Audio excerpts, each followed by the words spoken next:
মালপোয়া আমরা তো অনেক খেয়েছি, তবে এইভাবে একবার পাকা তাল দিয়ে মালপোয়া তৈরি করে দেখুন। প্রত্যেকটা মালপোয়া হবে একদমই ফুলকো ফুলকো আর বলের মতন, সাথে হবে নরম তুলতুলে আর মুখে দিলে মিলিয়ে যাবে। খেতে কিন্তু দারুণ হয়। সবাই কিন্তু তৈরি করে নিতে পারবেন। আর এই মালপোয়া তৈরি করতে কোনো রকম ঝামেলা মনেই হবে না। ঘরে থাকা উপকরণের মধ্যে আর সামান্য একটু তাল দিয়ে কিন্তু তৈরি করা হয়ে যাবে। একদম নতুন ধরনের বলতে পারেন। নমস্কার বন্ধুরা, নতুন একটা পর্ব দেখার জন্য আপনাদের সকলকে স্বাগত জানাই। আজকে আমি আপনাদেরকে পাকা তালের মালপোয়া তৈরি করে দেখাবো। একদমই নরম ফুলকো ফুলকো আর খুবই সহজে কিন্তু তৈরি করে নেওয়া যায়।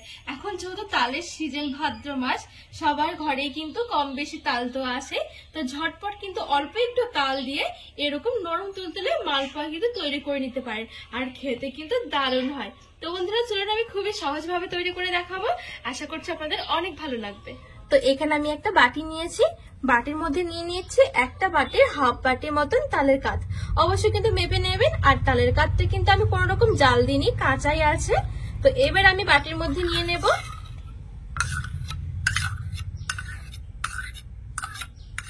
ওই বাটিরই হাফ দিয়ে দিচ্ছি আমি সুজি, আর এক বাটি দিয়ে দিচ্ছি ময়দা, আর এখানে নিয়েছি 3 টেবিল চামচের মতন গুঁড়ো দুধ। আর এখানে কিন্তু অবশ্যই একটু মেপে নিতে হবে।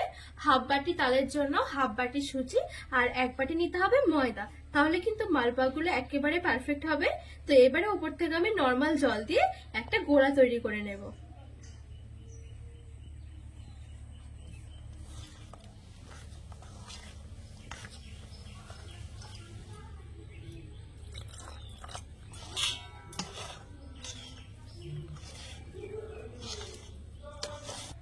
তো এখানে আমি খুব সুন্দর করে মিশিয়ে নিয়েছি অল্প অল্প করে জল দিয়ে। এই গোলাটা কিন্তু একটুখানি ঘন রাখতে হবে। তো এইবার আমি দিয়ে দেবো চিনি। চিনিটা কিন্তু একটু স্বাদ মতো, মিষ্টি বেশি পছন্দ করলে একটু বেশি করে দিতে হবে, কম করে পছন্দ করলে কম নিতে হবে। তো আমি যে বাটিটার তালের কাঠটা মেপেছিলাম সেই বাটিরই এক বাটির থেকে একটু কম নিয়েছি চিনি। দিয়ে দিচ্ছি একটু লবণ, ভালো করে মিশিয়ে নেব।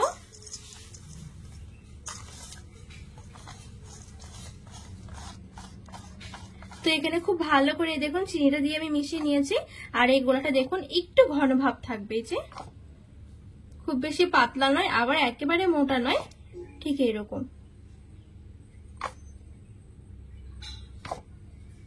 তো এবারে আমি ঢাকা চাপা দিয়ে 10 থেকে 15 মিনিটের জন্য একটু রেস্টে রেখে দেবো। যেহেতু আমি সুজি দিয়েছিলাম, সুজিটাও কিন্তু একটু ফুলে যাবে। তো বন্ধুরা এখানে আমি 10 মিনিটের মতন একটু রেস্টে রেখে দিয়েছিলাম।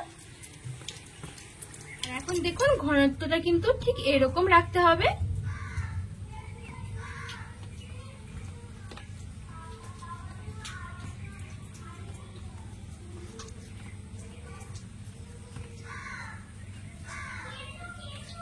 এবারে মিডিয়াম আঁচে আমি তেল গরম করে নেব ভালো করে।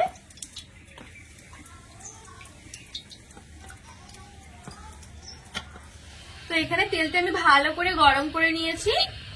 এইবারে আমি এইখান থেকে অল্প একটু নিয়ে নিচ্ছি আর দিয়ে দেব মিডিয়াম গরম তেলে, ঠিক মিডিয়াম আছে। এবারে দেখুন কিছুক্ষণের মধ্যে কিন্তু খুব সুন্দরভাবে উপরের দিকে ভেসে উঠবে।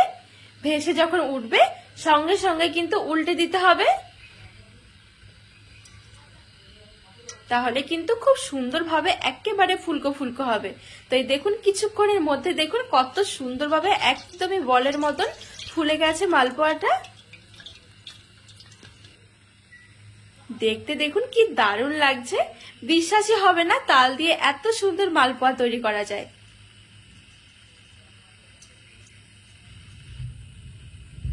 তো এই দেখুন বন্ধুরা এখানে আমার একটা মালপোয়া রেডি হয়ে গেছে। তো এখানে আমি আরো একটা মালপোয়া আমাদেরকে তৈরি করে দেখাচ্ছি। ঠিক মিডিয়াম আছে গরম রাখতে হবে তেলটা। তেলের ওপরে কিন্তু এক এক সময় নির্ভর করে মালপোয়া গুলো কিরকম ফুলবে। তেলটা কিন্তু অবশ্যই গরম রাখতে হবে। এই দেখুন কত সুন্দরভাবে ফুলে উঠছে। এইভাবে কিন্তু তৈরি করলে প্রত্যেকটা মালপোয়া এরকম পুরো বলের মতন হবে।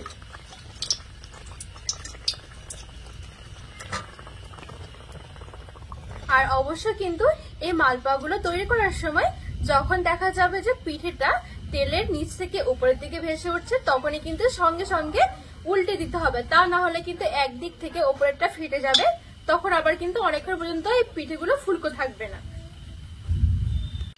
তো খুব সুন্দর দেখুন একটা কালার এসে গেছে, এবারে তুলে নেব। তো বাদ বাকি মালপোয়া গুলো ঠিক আমি একই রকম করে ভেজে নেব।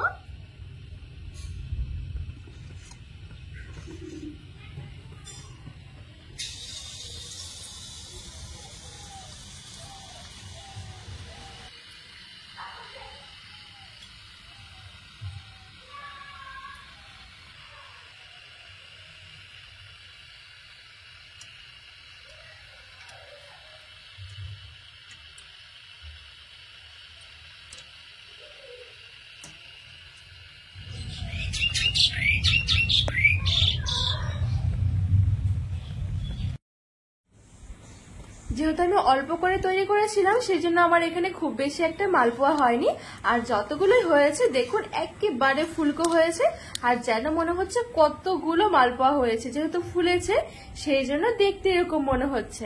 আর এই দেখুন কত সুন্দর হয়েছে, একদমই নরম তুলতুলে হবে মালপোয়া গুলো খেতে, আর ভেতরটা একবার দেখুন পুরো ফাঁপা হয়েছে। এই দেখুন ভীষণ দারুণ লাগে, অবশ্যই একবার হলো এভাবে মালপোয়া তৈরি করে দেখবেন, খুবই সুন্দর হয় খেতে, সবাই কিন্তু খুবই পছন্দ করবে। তাল তো এখন খুবই পাওয়া যায়, তো তাল দিয়ে অবশ্যই একবার বানিয়ে দেখুন। এই দেখুন দেখতে কতটা সুন্দর হয়েছে, আর ভেতরটাও দেখুন কি সুন্দর জালি হয়েছে। তো বন্ধুরা আজকে তালের মালপোয়ার রেসিপি কেমন লেগেছে অবশ্যই কিন্তু কমেন্ট করে জানাবেন, আর আপনারা কিন্তু বাড়িতে এভাবে একবার হলেও বানিয়ে দেখবেন, খেতে কিন্তু দারুণ হয়। তো রেসিপিটি ভালো লাগলে চ্যানেলটিকে সাবস্ক্রাইব করে পাশে থাকা অনুরোধ রইল।